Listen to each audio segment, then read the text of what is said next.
Bon, écoutez, l'heure de démarrer sans transition, donc cette conférence deuxième de cette édition, les Méditerranéennes, donc je dirais même sans transition entre les Boules de Piculat et le régime méditerranéen.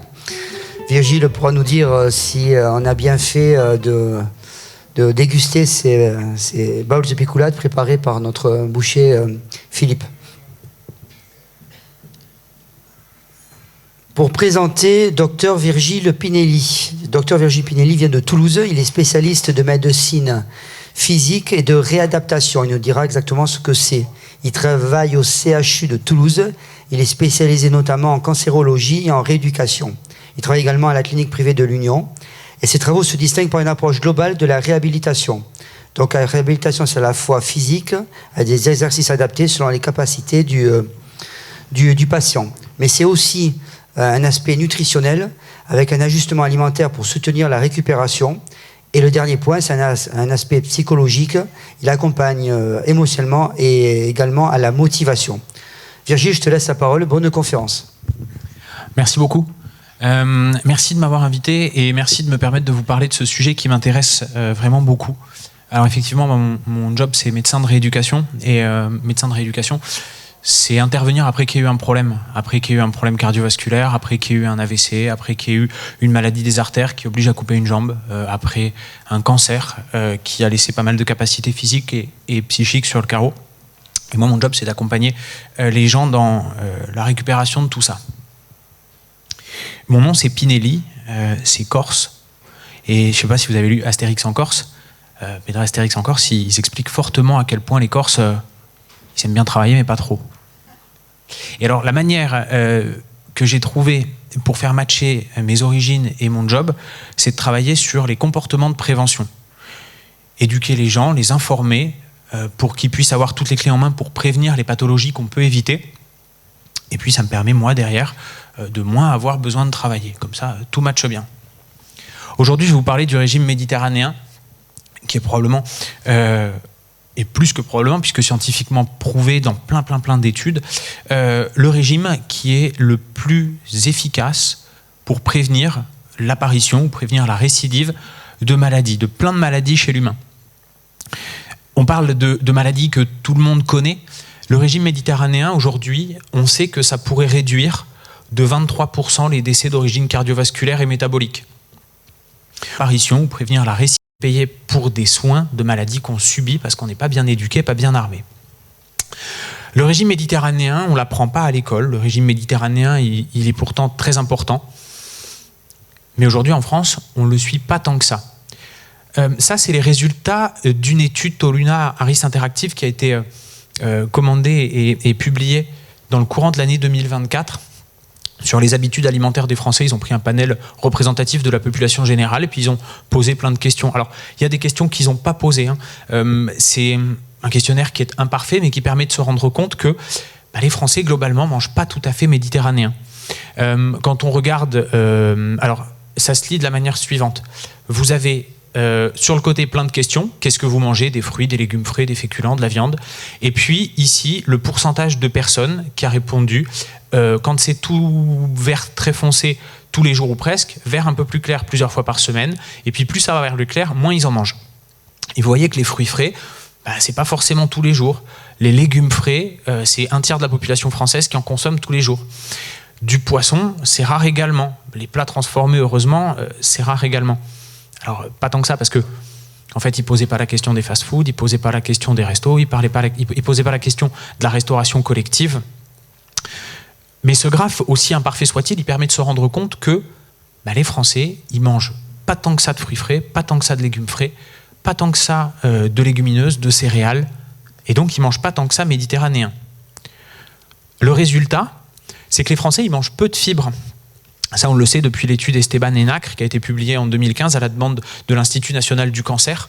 Alors, c'est assez dramatique comme chiffre, on ne dirait pas, mais chez les Français de moins de 74 ans, on voit qu'il y a 92% des femmes et 83% des hommes qui mangent moins de 25 grammes de fibres par jour. 25 grammes de fibres par jour, ça ne veut rien dire. Mais 25 grammes, c'est le seuil à partir duquel vous diminuez significativement le risque de cancer du côlon. Donc aujourd'hui, la majorité des Français ne mangent pas assez de fruits, ne mangent pas assez de légumes, ne mangent pas assez de céréales complètes, ne mangent pas assez ce qui est la base du régime méditerranéen pour se protéger du cancer colorectal. Et puis la réalité des habitudes alimentaires en France, c'est ça aussi. Ça, c'est l'évolution du nombre de McDo. Voilà, alors globalement, depuis Ariane 5, on n'a pas fait meilleur décollage. Et les chiffres s'arrêtent en 2009, évidemment, vous vous doutez que depuis 2009, c'est pas en baisse. Alors si, c'est un tout petit poil en baisse, parce que depuis le Covid, il y a Deliveroo et Uber qui ont pris un petit peu plus de place. Sauf qu'en vrai, personne se fait livrer des agrumes par Uber et personne commande de la salade sur Deliveroo. Voilà, aujourd'hui, c'est là où on en est. Mais on n'est pas arrivé là par hasard. On n'a pas sciemment choisi de se dire si on faisait sociétalement les pires choix possibles pour avoir toutes les maladies qu'on peut éviter. Non, tout ça, c'est le résultat d'une histoire dont je vais vous parler aujourd'hui. Parce que c'est important de comprendre où on en est aujourd'hui pour savoir quelles erreurs on a fait par le passé, pour éviter de les reproduire et puis pour pouvoir faire les meilleurs choix à l'avenir. Globalement, notre histoire, elle va commencer au 19e siècle. À partir du 19e siècle, on découvre des procédés de conservation, d'apertisation, de pasteurisation un peu plus tard qui vont nous permettre d'éviter à la fois les famines, les disettes, et puis d'éviter les problèmes de santé qui sont secondaires au fait qu'on ait mal conservé les aliments. Le botulisme, par exemple, ou d'autres problèmes liés à des spores bactériennes. Et donc, on a une première phase disons, d'industrialisation de l'alimentation qui a vraiment deux objectifs, nourrir tout le monde et nourrir tout le monde de manière safe. Arrivent les années 45-55, le post-Seconde Guerre mondiale en Europe, et les Américains qui, avec le plan Marshall, donnent suite à plusieurs années, voire plusieurs décennies dans certains pays, de crise économique, de crise alimentaire, de restrictions. Et les Américains inondent le marché européen avec des choses qu'on ne connaissait pas trop jusqu'à présent. Les conserves qui étaient vachement moins présentes chez nous que chez eux, les sodas qui n'existaient pas chez nous, les emballages de plus en plus unitaires qui permettent d'aller à l'épicerie chercher des trucs qui ne sont pas forcément des produits frais, mais qui sont des produits déjà transformés, un petit peu, plus de longue conservation. Et puis on commence à moins cuisiner à partir de cette époque-là. Mais le vrai tournant, il se fait à ce moment-là. Au moment des années 60-70, où on se tourne vers la consommation de masse. 63, c'est l'ouverture du premier supermarché en France. 72, le premier McDo. Et si vous aviez les chiffres de l'évolution des McDo tout à l'heure, vous avez ici la part sur ce graphique d'alimentation qu'on achète au supermarché en France. Et vous voyez que en 1949, c'est ridicule, et qu'aujourd'hui, on est à quasiment 70% de l'alimentation qui vient d'un supermarché ou d'un hypermarché. On est vraiment dans une ère de la consommation de masse. Et cette ère de la consommation de masse, elle est également soutenue par l'évolution des droits des femmes, puisque globalement, jusque dans les années 60-70, c'était il n'y a pas si longtemps que ça, et moi j'ai 35 ans encore pour quelques jours, globalement j'ai connu toute ma vie des droits des femmes qui étaient à peu près équivalents aux droits des hommes. Il y a encore beaucoup de progrès à faire, mais enfin, je me rends compte que en 65, quand ma mère, elle avait 5 ans, on découvre que les femmes mariées, on vote que les femmes mariées peuvent exercer une profession sans l'autorisation de leur mari. C'est ouf quand même. C'est ouf. En 72, à travail égal, salaire égal. C'est dingue. Et tout ça, ça contribue au fait que de plus en plus, les femmes quittent leur rôle de femme au foyer, elles quittent leur cuisine pour aller faire un job qu'elles ont parfois choisi, qu'elles ont parfois eu besoin d'aller faire pour ramener des ronds dans le foyer familial, enfin quel que soit leur choix, on s'en fout, le fait est qu'elles le font. Elles commencent à bosser, à quitter le foyer, enfin quitter leurs tâches ménagères, et en même temps, il y a les télés qui arrivent dans les maisons. Ce qui nous amène à cette fabuleuse équation que j'ai pas encore nommée, si vous trouvez un nom, n'hésitez pas. On a de moins en moins de temps parce que tout le monde est au boulot, et en plus on a la télé qui fait qu'on a peu de temps pour cuisiner, et que le temps qu'on a pour cuisiner, on ne veut surtout pas l'utiliser pour cuisiner parce qu'il faut aller regarder Nagui à la télé. En plus, on a Carrefour où on peut acheter plein de trucs déjà tout prêts, Donc, au total, on veut plus s'emmerder à cuisiner. Ce qu'on veut, c'est acheter des plats qui soient tout prêts, tout faits, qui soient disponibles, qui soient palatables et qui soient bon marché. Et du coup, l'historique de l'alimentation sur les 120 dernières années, globalement, c'est qu'on part de 1900 où on a un objectif qui est alimentation sécuritaire, faire manger tout le monde sans que tout le monde attrape le botulisme, avec un vocabulaire de la transformation des aliments qui est simple, cuire, saler, presser, sécher. Et puis on avance vers l'ère d'abondance du post-plan Marshall et on arrive aujourd'hui, à partir des années 80, à l'alimentation business. Le but, c'est de créer des aliments qui soient disponibles, faciles à acheter, vers lesquels on ait envie de revenir, qui si possible ne soient pas très rassasiants, comme ça il y a besoin d'en acheter plus pour avoir plus faim pareil. Et quand on regarde le vocabulaire aujourd'hui de la transformation alimentaire, moi j'ai grandi près de Nancy, les mecs dans les hauts fourneaux, ils parlaient la même langue. Ils parlaient d'hydrogéné, d'extrudé, de craqué. Ça, normalement, c'est le vocabulaire qu'on entend dans une raffinerie pétrolière ou dans le champ de la sidérurgie. Pourtant, aujourd'hui, c'est dans l'alimentation. Et on est à l'ère business des produits ultra transformés. Alors, un aliment ultra transformé, c'est absolument à l'opposé de ce qu'on mange dans le régime méditerranéen. C'est un aliment avec au moins un ingrédient qu'on ne trouve pas dans sa cuisine. On va prendre par exemple des nouilles, okay, des nouilles au bouillon. Okay, des nouilles au bouillon, et si possible, on va essayer de dire, imaginons des nouilles au bouillon d'un pays à qui on fait confiance pour faire des nouilles au bouillon de bonne qualité. Allez, à tout hasard, le Japon ou la Corée. Allons au supermarché et achetons des nouilles au bouillon coréennes. Et regardons de quoi elles sont faites. Voilà. Alors dedans, il y a de l'eau, de la farine de blé, ça c'est bien. Okay, il y a de la glycérine, de l'amidon de tapioca, de l'acide lactique, du lactate de sodium. Je sais pas vous, mais moi j'ai pas ça dans la cuisine. On a des assaisonnements dans lesquels vous avez du glutamate monosodique, du phosphate tricalcique, de l'acide malique, du sulfite d'ammonium. Okay. Et évidemment, cette étiquette, elle est caricaturale. Mais si jamais vous allez faire les courses dans la semaine, jetez un œil, prenez une demi-heure de plus et fouillez un peu dans tous les rayons, retournez les étiquettes, regardez des trucs simples comme la moutarde, regardez des gâteaux, regardez ce qu'on donne aux enfants. Regardez les plats transformés, les riz déjà tout prêts. Même quand il y a des trucs un petit peu jolis, marketing, à la mode provençale, de nos grands-mères. Regardez ce qu'il y a derrière et vous serez effarés de voir à quel point les aliments ultra transformés ont pénétré aujourd'hui notre consommation. Ces aliments ultra transformés, ils n'ont qu'un seul objectif, c'est faire gagner de l'argent aux gens qui les fabriquent. Et pour ça, ils ont 3 grandes caractéristiques. La première, c'est qu'ils sont hyper palatables, c'est-à-dire qu'ils sont vraiment très très bons à manger. La deuxième, par voie de conséquence, c'est qu'ils sont hyper caloriques. Et la troisième, c'est qu'ils ont un faible pouvoir rassasiant. Alors, je vous explique pourquoi est-ce qu'on est comme ça, pour que vous compreniez à quel point on se fait tout savoir et pourquoi il va falloir qu'on se remette un petit peu sur les rails si on veut que ça aille mieux en mangeant méditerranéen. Premier point, les aliments ultra transformés, c'est hyper palatable. L'hyperpalatabilité, c'est quand un aliment, pour chacun de ses composants, il atteint ce que les Anglais ils appellent le bliss point. En français, on appelle ça le point de félicité. C'est le goût de l'aliment qui est le plus plaisant. C'est complètement indépendant de la valeur nutritive, qu'elle soit macrocalorique ou microcalorique. C'est indépendant du taux de vitamines, c'est indépendant du taux de protéines, c'est indépendant de tout, sauf du goût. Et aujourd'hui, quand on fabrique des aliments, avant de les mettre sur le marché, eh bien, il y a des gens dont le métier, c'est d'être chimiste dans l'industrie agroalimentaire, qui pondent ce genre de graphe où on regarde quelle est la palatabilité, par exemple, du sodium en fonction de l'énergie totale, donc du sel en fonction de l'énergie d'un aliment.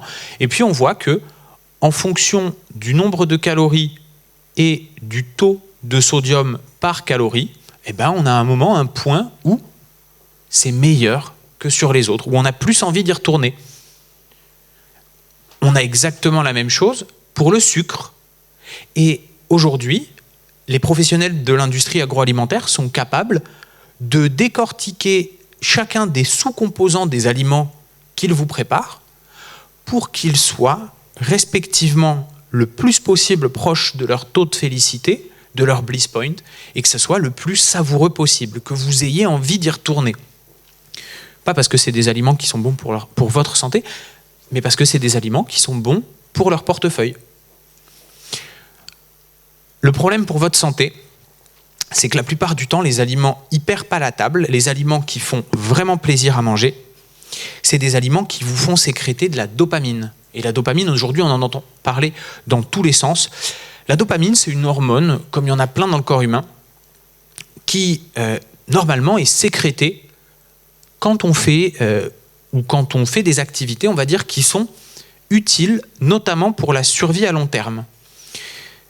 Quand vous êtes dans le champ de l'alimentation, et on focalisera sur celui-là, on ne va pas parler de la dopamine dans tous les autres champs d'application, mais en alimentation, vous sécrétez de la dopamine quand vous mangez un truc qui vous apporte beaucoup de calories. Et historiquement, ça se comprend. Quand vous n'êtes pas en 2025, mais que vous êtes en moins 18 000, que vous habitez dans une caverne, que vous êtes couvert d'une peau de bête et que votre espérance de vie moyenne, elle est aux alentours de 16-18 ans, si votre cerveau il est capable de sécréter un marqueur, une hormone, la dopamine, quand vous mangez un truc qui vous apporte des calories qui vous permettront d'être toujours là demain pour participer à la chasse aux mammouths suivante, c'est plutôt bien. Et dans l'évolution de l'humain, c'est hyper chouette d'avoir des hormones comme la dopamine, qui nous a permis, en tant qu'espèce, d'identifier quelles sont les choses qu'on doit manger pour être là le lendemain. Le sucre, le gras. Sauf que notre corps, il s'est habitué, il a été, façonné pour créer ces hormones tout au long d'un processus évolutif qui était absolument décorrélé de l'ère d'abondance alimentaire dans laquelle on est aujourd'hui. Et puis, il va mettre du temps à en sortir. Donc aujourd'hui, notre cerveau, il est toujours conditionné pour sécréter un max de dopamine quand on mange du sucre et du gras, notamment. Et c'est pour ça que nos aliments ultra transformés, ils sont gras, ils sont sucrés, parce que c'est ça qui fait super plaisir au cerveau. Salé, ça marche également. Troisième chose, les aliments ultra transformés, ils sont très peu rassasiants. Et ça, on l'a tous déjà expérimenté. On a un petit creux, c'est dimanche, il est 16h, et à part le McDo, il n'y a pas grand-chose d'ouvert un dimanche à 16h, donc on va au McDo, on mange un morceau, puis on se rend compte qu'à 18h, on a de nouveau faim. Pourquoi ? Parce que c'est des aliments qui sont faits pour ne pas rassasier. Alors, la sensation de faim et la sensation de pulsion alimentaire, elle est majoritairement liée à deux trucs chez l'être humain. Le fait de ne pas avoir mangé récemment et le fait d'avoir l'estomac qui est tout rikiki. Ces deux choses-là, ça entraîne la sécrétion d'une hormone qui s'appelle la gréline sous sa forme activée. Cette hormone, elle est là tout le temps sous une forme inactivée ou activée, et le fait d'avoir l'estomac tout rikiki et de ne pas avoir mastiqué depuis longtemps, ça l'active. Et vous avez une pulsion alimentaire quand elle est activée. Situation classique qui m'arrive souvent à 16h15, mon estomac est devenu tout rikiki parce que j'ai mangé depuis un petit moment. Ma gréline s'active et elle envoie un message à mon cerveau qui est « Dis à ce brave Virgile de ressentir la sensation de faim ». Le brave Virgile, ressentant la sensation de faim, il va décider de manger, et en mangeant, il va se passer deux trucs. Premièrement, il va redilater son estomac, et donc la gréline qui était activée redevient inactive, et puis il va sécréter au bout de 15 minutes de sécrétion des sucs digestifs une autre hormone qui s'appelle la leptine, qui fait une espèce de flash à un quart d'heure du début de l'alimentation. Et l'association de ce flash de leptine et de l'inactivation de la gréline, ça entraîne la sensation de satiété. Et l'alimentation ultra transformée, elle est pile poil calibrée pour que vous arriviez tard à cette sensation de satiété. À 16h15, encore une fois, j'ai le choix entre trois trucs. Soit une pomme que je vais devoir mastiquer lentement et digérer lentement, qui va rester longtemps dans mon estomac. L'estomac, il sert qu'à ça, il sert qu'à digérer. Il sert qu'à faire baigner les aliments dans des sucs gastriques pour les réduire à l'état d'une espèce de bouillie qui part ensuite dans votre intestin, et c'est l'intestin qui en chope tous les nutriments. Donc ma pomme, elle va mettre du temps à se digérer, parce qu'il y a des fibres, parce qu'il y a du fructose, qui certes est un sucre, mais qui va devoir d'abord être dégradé en des sucres plus petits pour être assimilable. Ou alors, j'ai le choix de manger un Kinder Pingui. Kinder Pingui, il a déjà une texture qui est quand même plus facile à mâcher, et son principal sucre, lui, bah, c'est de la saccharose à 80%. Saccharose, ça va beaucoup plus vite à digérer. Troisième possibilité, je peux me faire un coca. Alors le coca, ça se mastique pas du tout. Dedans, il y a 0 fibre, et puis c'est même pas du sucre, c'est du HFCS pour High Fructose Corn Syrup, du sirop de maïs à teneur hyper concentrée en sucre. Et ça, bah, on voit que le résultat, c'est que ma pomme, elle va dilater mon estomac beaucoup plus que mon verre de coca, et que les calories que je vais pouvoir manger avec une pomme en 15 minutes avant d'avoir ma sensation de satiété, bah, elles sont beaucoup moins fortes avec ma pomme qu'avec mes aliments ultra transformés. Et tout ça, le fait d'y retourner régulièrement, d'avoir très envie parce que c'est très bon, qu'il fasse sécréter de la dopamine, qui ne me rassasie pas, eh ben c'est très bien pour les gens qui les fabriquent. Parce que je vais vouloir en manger beaucoup, je vais vouloir en manger souvent, et puis je vais leur donner plein d'argent. Aujourd'hui, les aliments ultra transformés, c'est 80% de ce qu'on trouve dans la rayon des supermarchés en France. 80%. Quand j'ai vu le chiffre, je me suis dit, c'est connerie. C'est clairement surévalué. Et j'ai été dans mon supermarché de proximité, et j'ai fait un petit peu le tour des rayons. Et en fait, bah même des trucs, je vous disais, regardez la moutarde. Aujourd'hui, dans la moutarde, on ajoute du disulfite de je sais pas quoi. Et 80%. En parallèle, quand on regarde l'évolution des apports caloriques des Français entre 1970 et maintenant, qu'on part d'une base 100 en 70, aujourd'hui, on est à 133. On mange 33% de calories en plus, 1,3 fois plus de calories qu'en 70. Alors, je n'étais pas là en 70, mais j'ai entendu assez de fois mon grand-oncle qui disait des trucs genre génération de branleurs, passez votre temps devant la télé, être assis, tout ça, pour en tirer la conclusion qu'en 70, on faisait quand même pas moins d'efforts physiques qu'aujourd'hui, et que c'est pas pour répondre à une évolution de la société qui fait qu'on ferait plus d'exercices ou plus de métiers physiques que les Français de 2023 mangent plus de calories que les Français de 70. Et ce dernier graphe, c'est peut-être celui qui me fait le plus peur. C'est la part des calories qu'on trouve qui viennent de l'alimentation ultra transformée en orange chez les adultes, 33%, en vert chez les gosses, 45%. Bah, c'est bien joué de la part du lobby agroalimentaire, parce que les gosses d'aujourd'hui, c'est les adultes de demain, et c'est eux qui décident de ce qu'on achète avec notre argent. Bref, conséquence sans cynisme de tout ça, les fibres, je vous en ai parlé, les Français mangent des aliments ultra transformés pour les raisons qu'on a vues, avec une histoire qui l'explique, avec des déviances de l'histoire que vous comprenez, que vous connaissez maintenant. Résultat des courses, tous les ans, en France, il y a 5000 personnes qui sont diagnostiquées d'un cancer du côlon ou du rectum qui auraient pu être évitées. Conséquence, depuis 1997, date des premières études Aubé-Piroche, on a une augmentation du taux de surpoids et d'obésité, la courbe bleue. On avait 38,3% de personnes en surpoids ou obèses en 1997, on en est aujourd'hui à quasiment 50%. Et quand on regarde chacune des sous-composantes, c'est-à-dire en jaune le surpoids, en rouge l'obésité, en orange l'obésité massive, tout ne fait que monter. Tout ne fait que monter. Vous me direz, quand même, Virgile, tu dis des conneries, parce que depuis 2012, il y a 2% de gens en surpoids en moins. Ouais, c'est vrai, ils sont devenus obèses. Et ça a des conséquences. Aujourd'hui, on sait que le surpoids et l'obésité, c'est la cause première du diabète de type 2. Okay, diabète de type 2, maladie hautement évitable. Tout le monde connaît des personnes atteintes de diabète de type 2. La plupart du temps, c'est des personnes qui sont ou qui ont été en surpoids ou en obésité. En France aujourd'hui, c'est plus de 4 millions de personnes qui sont diabétiques, dont 92% qui sont diabétiques de type 2. Le diabète qui serait dans plus de 95% des cas évitable si on avait une alimentation de type méditerranéenne. Les conséquences du diabète, c'est pas anodin. On dit le diabète, c'est facile, c'est 2 petits cachets. C'est vrai.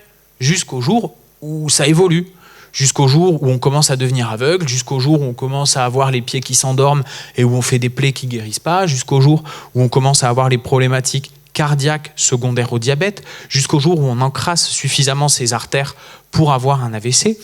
Toutes ces choses-là, ça n'existerait pas dans des mesures aussi importantes si on avait une alimentation méditerranéenne. Le diabète, aujourd'hui, et croyez pas que je tape sur les diabétiques, attention, c'est juste que c'est des gens chez qui on a des données chiffrées, exhaustives, qui sont faciles à trouver. C'est un exemple, mais je pourrais vous en citer plein. Le diabète, aujourd'hui, c'est 11 milliards d'euros par an. 92% du diabète de type 2, donc on va dire qu'à peu près 90%, donc 10 milliards d'euros par an, sont consacrés aux dépenses de soins des personnes atteintes de diabète de type 2. C'est 10 milliards d'euros qui seraient probablement allouables ailleurs si jamais on faisait les choix de société de promotion de l'activité physique et du régime méditerranéen. 10 milliards d'euros, c'est plus que le budget de la justice. C'est plus que le budget de la culture. Et on fait un petit exercice de réflexion. 10 milliards d'euros, si jamais vous décidiez de les diviser par le nombre de Français qu'on a aujourd'hui, à peu près 66 millions, eh ben, vous auriez tous les ans la possibilité de distribuer un chèque de 200 balles à chacun des Français pour qu'ils puissent ou faire du sport, ou s'alimenter correctement, ou les deux, et éviter de traiter un diabète qu'ils n'auraient pas. C'est une dépense de santé comme une autre. Sauf qu'aujourd'hui, dans le schéma qu'on a choisi en France, eh ben, on préfère attendre que les gens soient malades et ensuite payer collectivement pour leurs soins, plutôt que de payer collectivement pour la prévention des maladies avec le même argent. Bon, vous inquiétez pas, personne ne la fera cette mesure-là, parce que le jour où on a un président qui dit « Moi, je vais mettre 10 milliards de plus tous les ans sur la table pour prévenir les problèmes liés au diabète », bah, vu que les politiques de santé, globalement, avec la prévention, ça agit en une dizaine d'années, et que les mandats d'un président, c'est 5, bah, vous allez avoir le premier président qui va avoir un maxi-trou dans son budget et 0 résultat, le candidat d'opposition qui va lui dire « Dis donc, c'est un peu nul ce que tu as fait », qui va probablement se faire élire, et 5 ans après son élection, qui va dire « Hey, moi j'ai rien dépensé, et regardez les résultats ». Donc des politiques de santé publique courageuses, c'est beaucoup de bien pour les Français, mais pour le parti qui fait le choix de les faire, c'est probablement 10 ans d'opposition au pouvoir derrière. Tirez-en les conclusions que vous voulez. Il y a des raisons qui laissent faire ça. Première raison, on dit économiquement, c'est important de garder le secteur de l'alimentation ultra transformée. Le ministère de l'économie se frite tous les ans avec le ministère de la santé sur ce sujet-là, et un argument qui revient régulièrement, c'est attendez, si les 79 millions de salariés, si les 79 000 salariés de McDonald's n'étaient pas salariés de McDonald's, ils seraient probablement au chômage. Donc, c'est bien qu'on ait des vendeurs d'alimentation ultra transformée, ça favorise l'emploi. La deuxième raison, c'est les consommateurs sont responsables. Et la phrase la plus cynique de ça, c'est celle d'un représentant de la marque Kraft Foods, qui est une marque qu'on retrouve en France sous d'autres noms, qui à propos des Lunchables, alors les Lunchables, c'est un truc qu'on a eu la chance de ne pas voir en France, c'était des espèces de... vous voyez, des espèces de box, quoi, dans lesquelles vous aviez des espèces de faux jambon de synthèse, du fromage en plastique, des crackers un peu chelous. Et donc, vous aviez votre espèce de boîte dans laquelle vous faisiez vos sandwichs comme vous voulez à midi. Et c'était magnifique parce que c'était pour les gosses. Et quand on l'a interrogé en disant « Mais attendez, vous vous rendez compte que là, vous êtes en train de filer de l'alimentation ultra transformée, hyper salée, hyper calorique à des gosses et que vous allez les rendre addicts à ça ?» La réponse, c'est pas du tout un complot de l'industrie pour faire grossir les enfants. C'est ce que les enfants veulent. Allez voir dans la rue et vous verrez qu'il n'y a pas beaucoup d'enfants qui veulent manger des gâteaux au riz et du tofu. Mais ouais, Michel, c'est justement pour ça qu'on ne met pas les enfants aux décisions du gouvernement et du pouvoir. Hein. Donc aujourd'hui, il y a 2 raisons, l'emploi et c'est ce que veulent les consommateurs. En fait, c'est un peu plus compliqué que ça. Les consommateurs, ils sont libres de consommer en fonction de ce qu'on leur donne comme information. Et c'est pour ça que je milite pour qu'on puisse avoir dans les écoles, pour qu'on puisse avoir dans les collèges, dans les lycées, des interventions sur la diète méditerranéenne et sur les comportements de santé en prévention des maladies. Parce que, et ça c'est nos copains du Canada qui l'ont montré, ils ont montré que les caractéristiques individuelles d'une population, c'est-à-dire leurs habitudes de vie, leurs comportements, leurs caractéristiques biologiques, elles dépendent du milieu de vie dans lequel ils sont, le milieu familial, le milieu de travail, qui eux-mêmes dépendent des systèmes, à quel point on a accès à l'éducation, à quel point on a accès à la santé, qui eux-mêmes dépendent du contexte global, notamment politique, économique, social et culturel.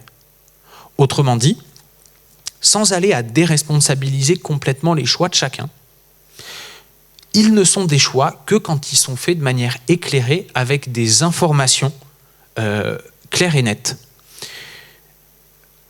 Jusqu'en 1994, les Tobacco Papers aux États-Unis, jusqu'en 1994, l'industrie du tabac payait des fausses associations médicales pour faire des fausses revues scientifiques dans lesquelles des vrais médecins publiaient des articles disant « tel type de cigarette est meilleur quand vous avez mal à la gorge que tel autre type de cigarette ».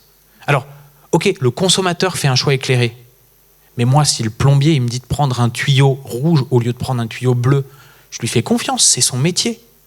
Bah, si le médecin il dit « vaut mieux fumer des Camel que des Lucky Strike, c'est meilleur pour la gorge », bah, les gens ils écoutent. Le consommateur est responsable, oui, à partir du moment où il a eu une information globale qui lui permet de faire un vrai choix. Et aujourd'hui, les gens, ils le demandent ça. Cette étude Toluna Harris Interactive, elle avait plein de questions, et notamment une qui est « Pensez-vous qu'il serait utile de développer l'éducation sur les produits alimentaires ?» Les gens le veulent. 88% des gens pensent que c'est utile. Et donc, les éduquer sur quoi on y arrive? Sur l'alimentation méditerranéenne. Le régime méditerranéen, il est composé de plein de trucs sous la forme d'une pyramide avec des choses qui sont recommandées quotidiennement, des choses qui sont recommandées plusieurs fois par jour, des choses qui sont recommandées de manière beaucoup plus rare.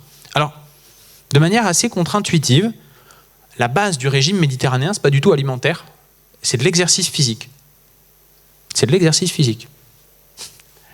C'est une activité physique quotidienne.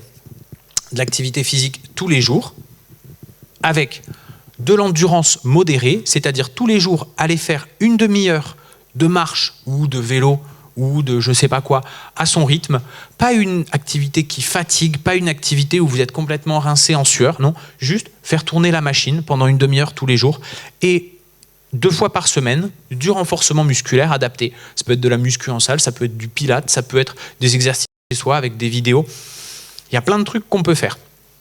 Alors, la plupart du temps, quand j'en parle à mes patients, ils me disent c'est vrai, vous avez raison, mais c'est compliqué de trouver le temps. C'est vrai, c'est compliqué dans sa routine de trouver une demi-heure par jour pour faire de l'exercice physique. Sauf que ce volume d'activité physique, qui est celui qui est recommandé par l'OMS depuis 2020, et qui fait suite à plein d'études sur le sujet, il permet de diminuer significativement le risque de cancer, de maladies cardiovasculaires et métaboliques, quasiment 40% en moins, de diabète, d'obésité, de dépression, de maladies d'Alzheimer et apparentées. Alors, effectivement, ça peut sembler compliqué de choisir volontairement tous les jours de faire une demi-heure d'exercice physique, mais de l'autre côté, si vous choisissez de ne pas le faire, ça veut dire qu'un jour, vous ne savez pas quand, vous allez probablement choper une de ces saloperies-là. Vous ne savez pas laquelle, vous ne décidez pas quand, et juste, votre option, c'est tous les jours d'aller faire tourner un petit peu le cardio, 2 fois par semaine, faire un petit peu de renfo, et vous ouvrez le parapluie autour de vous. Alors, je ne dis pas que c'est facile, effectivement, ça demande des ajustements, mais le jeu en vaut clairement la chandelle.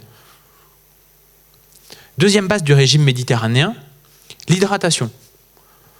Aujourd'hui, il est recommandé de boire, quand on est un adulte, 1,5 litre d'eau par jour, pour plein de raisons. Alors qu'elle soit de source, qu'elle soit gazeuse, qu'elle soit minérale, qu'elle soit plate, on sait que ça va permettre plein de trucs, et notamment le drainage de plein de métabolites. Si vous allez sur les réseaux sociaux, vous trouverez plein de gens qui vous vendent des tisanes détox, qui vous vendent des compléments alimentaires qui permettent de purifier je ne sais pas quoi. Faites 1,5 litre ou 2 litres de flotte tous les jours. Déjà, votre taux de toxines et de tout ce que vous voulez éliminer, vous allez drastiquement le faire baisser. La plupart du temps, tous les petits compléments, toutes les tisanes et toutes ces choses où finalement il y a un petit peu de littérature scientifique sur certaines, mais pas toutes, c'est la cerise sur le gâteau. Mais on veut souvent faire la cerise en ayant oublié de faire le gâteau. Le gâteau, c'est 1,5 litre de flotte tous les jours. Troisièmement, des végétaux. Et ça, c'est vraiment la grosse base qui nous manque en France. Des végétaux absolument tous les jours. Des fruits, des légumes. Vous n'êtes pas passé à côté du 5 fruits et légumes par jour. Celui-là, il est très facile à comprendre, mais il est incomplet. C'est 5 fruits et légumes pour plus de 400 grammes par jour. 400 grammes, ça peut sembler beaucoup, mais quand vous rentrerez chez vous, vous pèserez une pomme, vous pèserez une banane, vous pèserez une poignée de salade, vous allez peser une courgette, et vous verrez qu'on y arrive assez vite aux 400 grammes par jour. C'est également des céréales. Alors les céréales historiques du bassin méditerranéen, c'est le blé, l'orge, l'épeautre, le seigle, l'avoine. C'est pas le maïs qu'on voit aujourd'hui, mais qui est beaucoup plus répandu pour des raisons économiques que pour des raisons alimentaires et sanitaires. C'est des légumineuses. Ça, c'est très, très, très sous-coté. Les pois chiches, les pois cassés, les lentilles. C'est excellent pour apporter des protéines, pour apporter des vitamines, pour apporter des oligo-éléments qu'on ne trouve pas forcément ailleurs. Et ça permet de réduire plein de choses en termes de confort quotidien. Les fringales, parce que vous avez le ventre qui est plein de fibres, et les fibres, ça prend du temps à digérer. Donc votre gréline, elle reste bien comme il faut pendant longtemps. Ça permet d'éviter l'obésité parce qu'on digère plus lentement, donc on apporte moins de calories. Ça permet d'éviter les cancers du côlon parce que les fibres, elles permettent de diminuer le temps de contact entre certains radicaux qu'on retrouve dans d'autres types d'aliments, qu'on parlera un petit peu plus tard, et la muqueuse du côlon, et donc d'éviter qu'il y ait des petites tumeurs qui se développent. Et puis ça permet d'éviter les carences en vitamines qui sont extrêmement fréquentes aujourd'hui.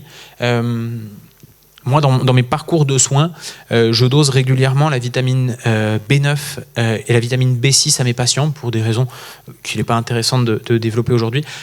J'ai globalement 74% de mes patients qui sont carencés en vitamine B9 et ou en vitamine B6, chose qui n'arriverait pas s'ils avaient une alimentation suffisamment riche en végétaux. Troisième chose, des produits laitiers. Produits laitiers, c'est recommandé tous les jours également. Produits laitiers, ça peut être sous plein de formes. Ça peut être du lait, ça peut être du fromage. Ça peut être... Alors, ne partez pas de la conférence en disant Dr Pinelli, il a dit il faut manger plein de fromage tout le temps. Hein, attention.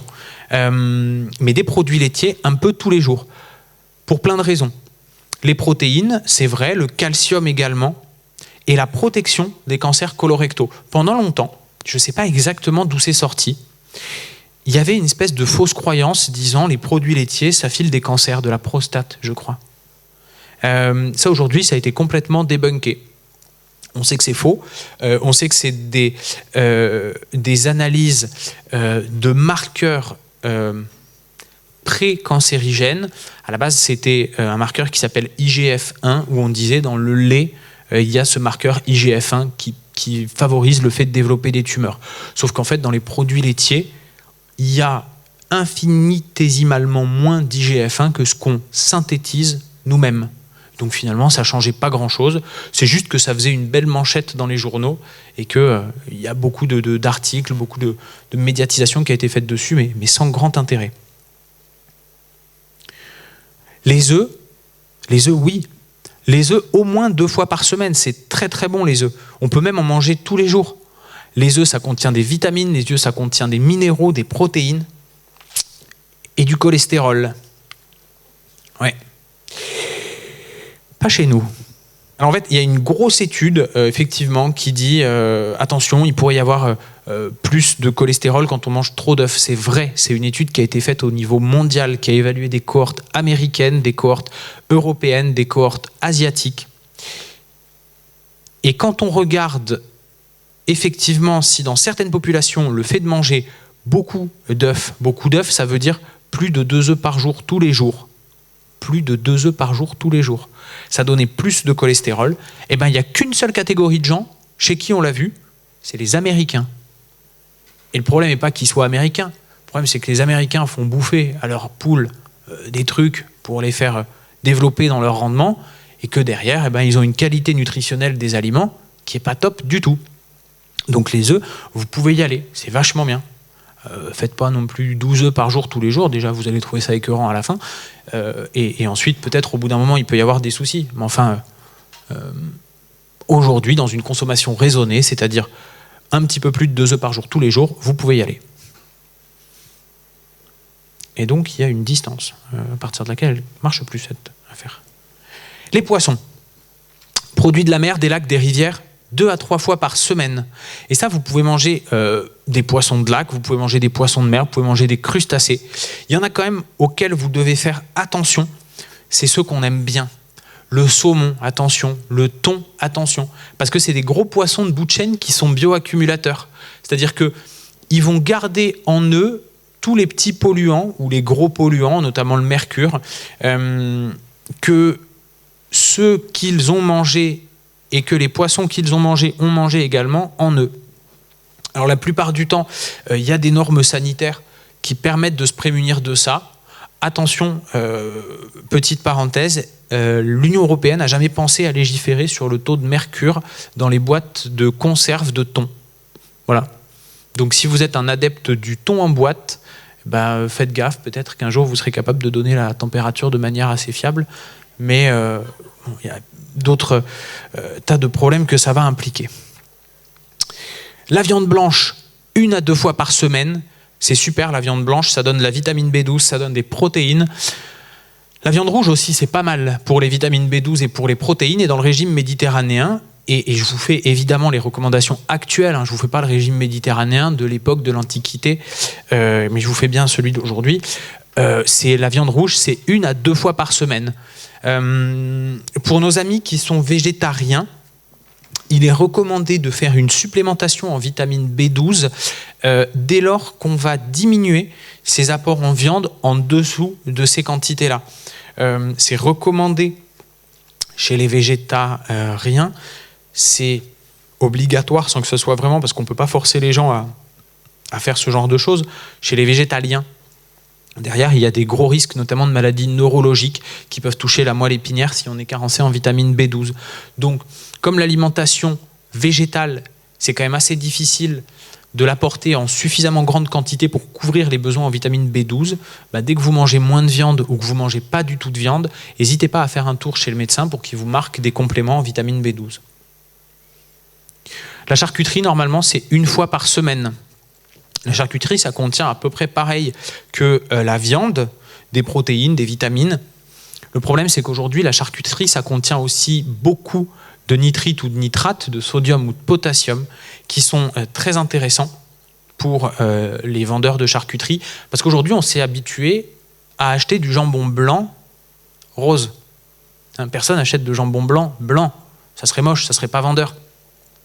Sauf que ce qui fait rendre le jambon blanc rose, c'est d'y mettre des nitrates ou des nitrites. Ça permet aussi de le produire plus rapidement, d'avoir des processus d'affinage qui vont plus vite, qui sont moins onéreux. Le problème, c'est que le nitrate ou le nitrite de sodium ou de potassium, quand il rentre en contact avec la muqueuse du côlon, il crée des composés qu'on appelle les dérivés nitrosés qui sont hautement cancérigènes. Donc la charcuterie, avec parcimonie, prenez des trucs bons, parce que c'est un peu risqué. C'est bon dans la bouche quand même. Les sucreries uniquement les jours de fête. Alors quand on en parle avec des Français, ça fait toujours très drôle. Mais si jamais certains et certaines d'entre vous ont voyagé un petit peu ailleurs dans le monde, vous avez certainement vu que le fait de finir sur du sucré à chaque repas, c'est une exception culturelle française, ou quasi française. Il y a plein de pays où on termine sur du salé, et ça va bien à tout le monde. Aujourd'hui, le sucré, qui ne soit pas un fruit, je parle d'une sucrerie, d'une pâtisserie, ça devrait être réservé aux jours de fête. Parce qu'on peut tout à fait sortir des recommandations, on peut tout à fait manger autre chose que tout le temps des fruits, des légumes, des légumineuses, mais on ne peut pas tout le temps manger autre chose que ça. on peut faire des petits écarts, on peut faire des petits plaisirs de temps en temps. C'est le fait d'avoir une diète qui est carrée la plupart du temps qui permet de se prémunir des effets néfastes qu'auraient ces écarts s'ils étaient faits de manière régulière. Sujet litigieux du régime méditerranéen, le vin rouge. Historiquement, et Michel de Logeril qui a écrit dans les années 2000 un bouquin qui a un petit peu marqué sur le régime méditerranéen parce qu'il était globalement bien foutu, bien écrit, à part sur cette partie-là. Le vin rouge, pendant très longtemps, il a été considéré comme étant bénéfique pour la santé. Parce que dans le vin rouge, il y a du resveratrol qui est un antioxydant puissant. Le resveratrol, il est présent dans le vin rouge parce qu'il est présent dans les raisins. Comme il est présent dans les raisins, il est aussi présent dans le jus de raisin. Et c'est pour ça que le jus de raisin est recommandé. Non, ça, on n'en a jamais vu des campagnes sur le jus de raisin. On n'en a jamais vu parce qu'en fait, les campagnes qui disent le vin rouge est bon pour la santé, ben, en fait, elles ont été éditées au milieu du XXe siècle par le syndicat viniviticole du Bordelais. Voilà. Ça, c'est ce qu'on retrouvait comme affiche dans les années 40. On disait vous n'avez pas trop de tickets de rationnement, vous n'avez pas de pain, buvez du vin. C'est vrai. Le vin permet d'avoir pareil que 900 grammes de lait, que 585 grammes de viande. Globalement, c'est assez vrai sur le plan calorique. Hein. On sait qu'apporter 1 gramme de glucides, ça fait prendre 4 calories. Qu'apporter 1 gramme de gras, ça apporte 9 calories. Et ben, 1 gramme d'alcool, c'est 7 calories. Donc on peut tout à fait remplacer les calories de l'alimentation par des calories de l'alcool. On ne remplace pas les vitamines, on ne remplace pas les oligo-éléments, on ne les apporte pas du tout avec le vin. Et puis ben, on apporte plein de petits problèmes derrière. Et ce que disaient les viticulteurs du Bordelais, c'était pas buvez plein de vin, ils ont été un petit peu plus malins. Ils ont dit un verre de vin par jour, c'est mieux que 0. Et ils avaient démocratisé une espèce de truc qu'ils avaient appelé la courbe en U.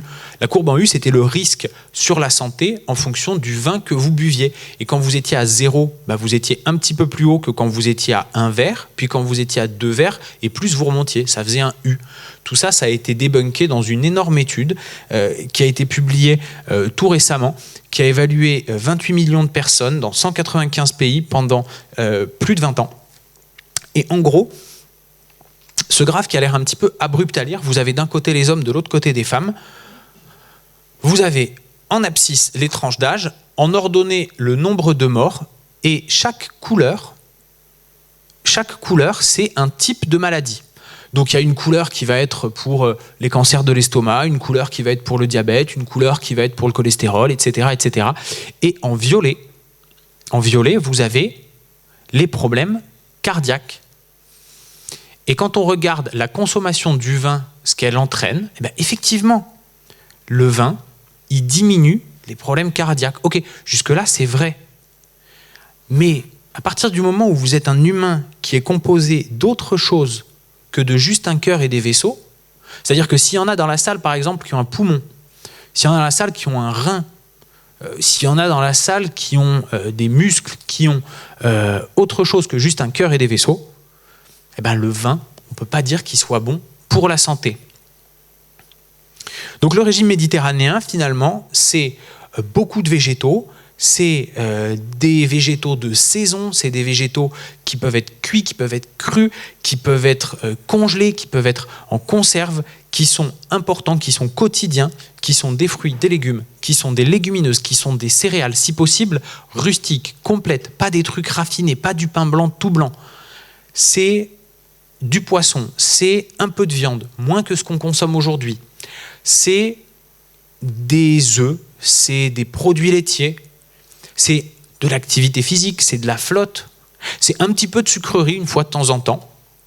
C'est un verre de vin si on veut se faire plaisir, mais sans penser qu'on le fait en faisant du bien à sa santé. C'est pas si compliqué, le régime méditerranéen. Et pourtant, il y a 2 gros freins, 2 croyances qui limitent son application. La première, c'est qu'on pense que ça coûte cher de manger méditerranéen. Et la deuxième, c'est qu'on pense que ça prend du temps. Et là aussi, il y a des études qui ont été faites à produits égaux, à volume égal pour nourrir une famille de 2, 3, 4 personnes. Un chariot méditerranéen, il coûte en moyenne 10% moins cher qu'un chariot conventionnel, non méditerranéen. Et en termes de temps, quand on fait du méditerranéen associé à du batch cooking, c'est-à-dire que vous préparez une fois par semaine des quantités un petit peu grosses, vous cuisez en bloc en gros pour toute la famille et pour le répartir un peu sur la semaine, eh ben, régime méditerranéen plus batch cooking, pour une famille de 4 personnes, vous économisez 3 heures de cuisine par semaine. Aujourd'hui, le régime méditerranéen, c'est le meilleur régime pour la santé. C'est pas compliqué à mettre en place. Et c'est quelque chose qu'il faut développer auprès des jeunes, auprès des moins jeunes, qui sera probablement, et je le déplore, pas développé par les pouvoirs publics parce que y a trop de conflits d'intérêts, trop de problématiques économiques qui nous dépassent, et vous et moi.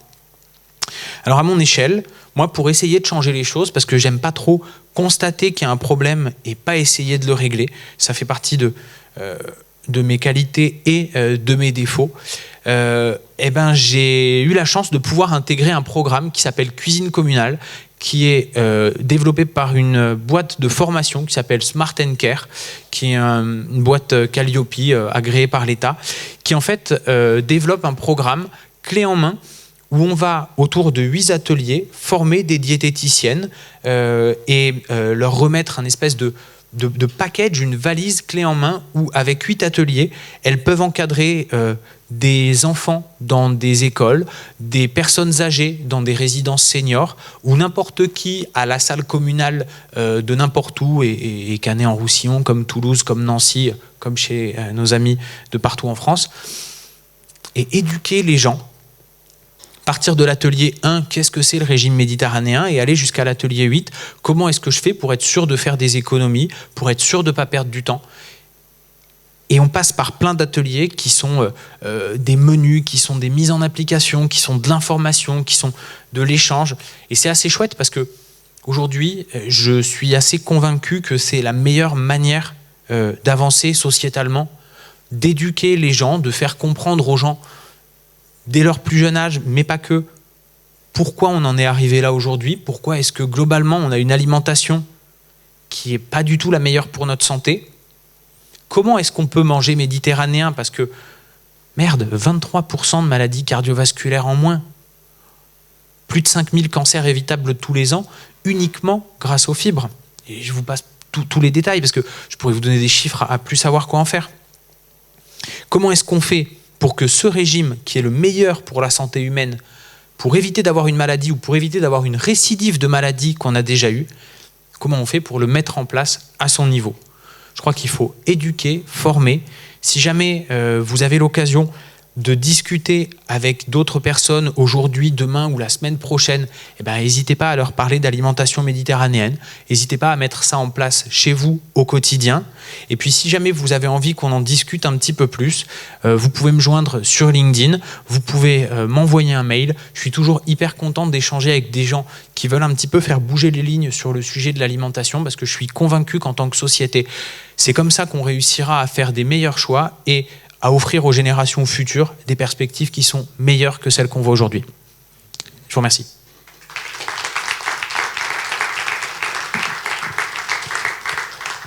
Merci, docteur Pinelli, pour, je crois, vraiment la grande clarté, le dynamisme que vous avez mis dans cette conférence. C'était hyper intéressant. Un échange avec le public. Est-ce que vous avez des remarques, des questions? N'hésitez pas. Oui. Oui, bonjour docteur. Je voulais savoir, pour un sportif qui pratique quand même 3-4 fois par semaine assez intensément son sport, qu'est-ce qu'il faut ajouter à ce régime méditerranéen? Ça dépend du sport, ça dépend des objectifs. Est-ce qu'on parle d'un sportif amateur? Est-ce qu'on parle d'un sportif qui a des objectifs de performance? On parle d'un sportif dans n'importe quel t-shirt ou d'un sportif avec un t-shirt orange et... Non, blague à part, chez le sportif, la plupart du temps, ce qu'il faut ajouter en plus, c'est plus d'hydratation et plus de protéines. Aujourd'hui, on sait que les protéines, quelle que soit la forme sous laquelle on les apporte, elles vont permettre au corps de beaucoup cicatriser, d'éviter, avec l'augmentation de la charge sportive, d'augmenter le risque de tendinopathie, d'aponevrosite, de périostite, toutes ces choses qu'on voit régulièrement chez le sportif qui est un petit peu sous-alimenté. Et malheureusement, les protéines aujourd'hui, elles ont un petit peu mauvaise presse. Vous avez tous déjà entendu, faut éviter de manger trop de protéines parce que c'est mauvais pour les reins, ça pourrait être délétère pour la santé. Aujourd'hui, les protéines, c'est ce qui est le plus gros game changer sur les sportifs, qu'ils soient enfants, ados, adultes, seniors. Et on sait que globalement, en France, la population moyenne, elle va manger 0,8 g de protéines par kilo de poids et par jour. Les recommandations chez le sujet sain pour maintenir son capital de muscle et éviter de manger ses réserves à partir de 30 ans, c'est entre 1 et 1,2. Que chez le sportif, on est plutôt en fonction des périodes entre 1,5 et 1,8 et que le risque chez quelqu'un qui n'aurait pas de maladie rénale préexistante, il est à partir de 2,8 voire 3. Donc on diabolise les protéines beaucoup plus qu'on ne devrait et aujourd'hui, tous les nutritionnistes sérieux le disent, tous les gériatres le disent, on a beaucoup plus de problématiques de santé. Et là, je sors du cadre du sportif. On a beaucoup plus de problématiques de santé et de perte d'autonomie chez nos aînés à cause d'un manque de protéines dans l'alimentation que de problèmes rénaux liés à un excès de protéines. Voilà, donc pour moi, hydratation, protéines.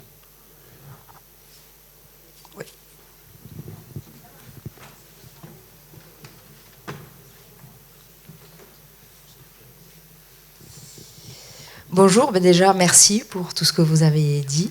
Et moi j'avais une question par rapport aux produits laitiers parce que c'est souvent diabolisé, les produits laitiers, on dit faut pas prendre de la vache parce qu'on dit que le lait de vache, le lait c'est fait pour les veaux et que du coup il faut prendre en fait des laits de petits animaux parce qu'ils sont plus adaptés, les protéines sont plus adaptées. Et donc voilà, c'était savoir ce que vous en pensez. Alors ce que j'en pense, c'est déjà que c'est une question super intéressante parce que c'est effectivement une espèce de dogme, de croyance qui est bien répandue dans la société, chez plein de gens.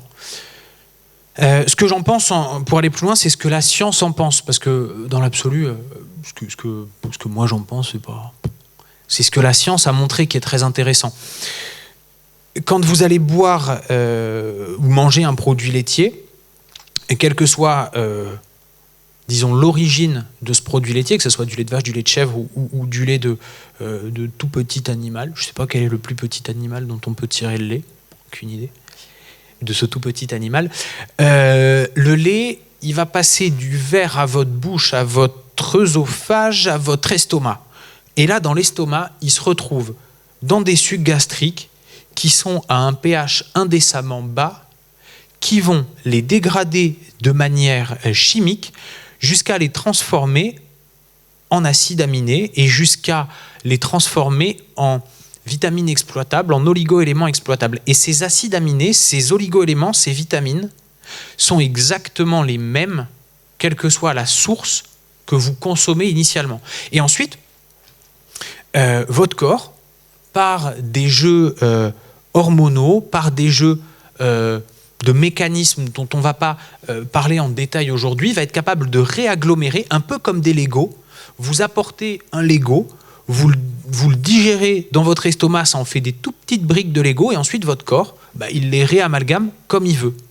Donc, sur les produits laitiers, sur le lait, quelle que soit l'origine, votre corps il va être capable de pouvoir l'utiliser. Il n'y a pas de danger. Il peut y avoir par contre de l'inconfort chez les gens qui sont intolérants au lactose, avec des troubles digestifs, des diarrhées, des ballonnements, mais ce n'est pas un problème de danger pour la santé. Or, quelques méga petites maladies de niche très rares pour le grand public, pour les gens en général, c'est pas dangereux. On peut boire du lait de vache comme du tout petit animal que je sais toujours pas lequel c'est. Ok, je pense à la chèvre, non, peut-être. Je suis pas sûr que ce soit le plus petit animal, non. Mais en tout cas, c'est du très bon lait. Ok, merci. Et après, du coup, la croyance qu'on peut me dire, c'est oui, mais le lait, il y a aussi autre chose parce que c'est fait pour faire grossir un veau et du coup, c'est pas adapté pour l'être humain.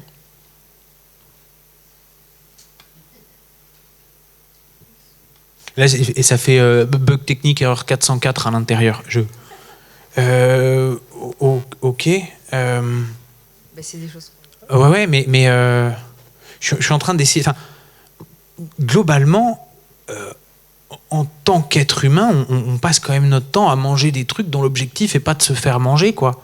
Enfin, l'objectif d'une pomme, c'est normalement de se faire manger par des animaux qui vont tout gober pour pouvoir ensuite aller déjecter les pépins ailleurs pour faire grandir la population des pommiers.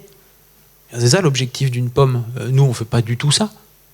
Je veux dire, déjà, on mange rarement le trognon et les pépins. Et puis, quand on mange le trognon et les pépins, c'est pas pour autant qu'on va aller caguer dans le jardin pour être sûr de le replanter. Donc l'objectif d'une pomme, c'est pas de se faire manger par nous. L'objectif du lait, ben ouais, évidemment, c'est pas de se faire manger par nous. Enfin, on est quand même devenu l'espèce qui domine la planète en utilisant des trucs qui n'étaient pas prévus pour à notre avantage. Non, je trouve que l'argument, il est bien quand même. Hein. L'argument, il est bien parce qu'il faut aller se creuser la tête pour le retourner. Non, je vous dis ça, moi, en tant que professionnelle, je suis diététicienne et aujourd'hui, j'exerce d'une manière différente au travers de cours de cuisine. Et donc, je suis confrontée, en fait, à des consommateurs et avec plein de questions. Donc, c'est pour ça que moi, c'est intéressant d'aller creuser le côté scientifique pour justement aller dire, en tant que professionnel de santé, je peux vous dire que oui, on peut, oui, on peut pas, mais parce que c'est fondé sur des choses, pas des on dit, et c'est intéressant, justement, quoi. Ah, mais complètement. Et moi, quand je suis en face de ce genre d'argument, ce qui m'intéresse toujours, c'est de savoir d'où les gens le tiennent. Où est-ce que les gens ont entendu l'information? Dans quel livre est-ce qu'ils ont lu que... parce que la plupart du temps, alors, sur Instagram, c'est criant, mais l'exemple est facile, mais c'est vrai un peu partout. Sur Instagram, la plupart des gens qui vous expliquent qu'il ne faut pas manger tel aliment ou qu'il vaut mieux manger tel truc, ils ont quelque chose à vous vendre. Les gens qui vous disent il ne faut pas manger, je sais pas quoi, il vaut mieux faire le régime Tartempion pour aller mieux, 9 fois sur 10, ils vous vendent le régime Tartempion. Donc, moi, quand j'ai des gens qui arrivent de manière un petit peu péremptoire avec des affirmations comme ça, ce qui est probablement moins le cas à ma consultation que dans votre exercice, parce que les gens sont un petit peu moins... balancent un petit peu moins ce qu'ils pensent quand ils sont en consultation médicale, c'est une vérité. Et c'est pour ça que d'ailleurs les meilleurs médecins sont des médecins qui n'exercent pas seuls, qui exercent dans des équipes où les gens peuvent discuter avec d'autres professionnels parce que les patients s'ouvrent plus, qui à la diététicienne, qui à l'infirmière, qui au kiné. Mais quand j'ai ces situations, j'essaye de creuser à qui profite cette fausse affirmation. Et souvent, il y a quelqu'un qui... okay. Comme les Bordelais qui vendent du pinard. Merci beaucoup, c'est gentil, merci. Oui, bonjour. Bonjour. Je prends la suite. C'était une question par rapport à l'hydratation. Vous avez mentionné... voilà, je vous laisse boire pendant ce temps. Vous avez mentionné donc 1,5 litre par jour. Ce serait un minimum. Est-ce qu'il y aurait un maximum? Parce que j'ai entendu dire que finalement, ça aussi, ça a tendance à pas... à bouger dans les recherches récentes. Ouais. On se rend compte que le corps humain est capable de s'adapter à énormément de situations si on lui laisse le temps. L'hyperhydratation en fait partie. Moi, j'avais appris pendant mes études que la potomanie, le fait de boire trop de flotte, c'était défini par plus de 3 litres d'eau par jour. Or, 3 litres d'eau par jour, si quelqu'un a des habitudes qui se font progressivement, ou quand il est ado, il boit déjà pas mal, et puis il devient étudiant, alors il ajoute d'autres hydratations, du thé sans sucre, des trucs comme ça, machin. On peut vite arriver à des gros volumes, et si le corps a le temps de s'adapter, ça se passe bien. Là où l'hyperhydratation, elle peut être dangereuse, c'est vraiment quand elle est décorrélée des habitudes de consommation. Moi, mon corps, aujourd'hui, il a l'habitude de boire 2 litres par jour à peu près. Si j'en bois 4, il peut se passer des bricoles. Si j'en bois 4 et que je fais du sport, non, parce que évidemment, ça fait entrer en sortant. Mais si j'en bois 4, par exemple, dans le cadre, je sais pas moi, d'un défi TikTok à la con, comme il doit y en exister des 1000 et des 100, et ouais, là, il peut se passer des soucis. Donc, plus qu'une valeur seuil absolue qui serait vraie chez tout le monde, c'est plutôt des caractéristiques individuelles en fonction du niveau d'habitude que le corps a. D'autres questions? Pardon. Oui. Bonjour. Je souhaiterais savoir si le régime méditerranéen n'est pas finalement le meilleur remède à une dysbiose. Est-ce que la flore intestinale, est-ce que tout ce travail autour du microbiote n'est pas favorisé par ce type d'alimentation? Si, clairement. Si, clairement. Aujourd'hui, le régime méditerranéen fait partie des régimes qui sont le plus étudiés. C'est pas le seul sur cette question. Il y a aussi tous les régimes qui contiennent beaucoup d'aliments fermentés, notamment des aliments avec des crucifères fermentés qui sont assez intéressants. Aujourd'hui, le régime méditerranéen fait partie de ceux qui sont à considérer comme le plus favorable pour le microbiote en prévention. En traitement, c'est un petit peu plus... en traitement d'une dysbiose déjà établie, c'est encore un petit peu en balance et en discussion. Mais en prévention des dysbioses, clairement. En traitement, probablement qu'on aura la réponse dans quelques années parce qu'il y a beaucoup d'études sur le sujet. Et c'est extrêmement important qu'il y ait des études sur le sujet parce qu'aujourd'hui, les maladies évitables et les complications inflammatoires à bas bruit liées aux troubles du microbiote sont probablement responsables de beaucoup de problèmes de santé qui se chronicisent. Je pense par exemple au surpoids ou à l'obésité, chez qui on a du mal à faire avancer les choses malgré un régime bien fait, malgré de l'activité physique. Je pense au diabète de type 2. Je pense aussi à des terrains inflammatoires sur des maladies comme la polyarthrite rhumatoïde. Clairement, les dysbioses, ça fera partie des choses dont on entendra parler de plus en plus. Et le régime méditerranéen est clairement bien placé dans leur éventail de traitement. Une dernière question avant d'aller s'hydrater et démarrer la table ronde suivante. Quelqu'un a une remarque? Sinon, on prend un peu plus de temps pour s'hydrater. Bon. Oui. Merci beaucoup. Je crois que c'était très clair. Merci d'être venu. Merci à tous. Donc, prochaine table ronde. On va se donner 5 minutes. C'est le nouvel attrait des jeunes chefs pour une cuisine libre et décomplexée. Rendez-vous dans 5 minutes.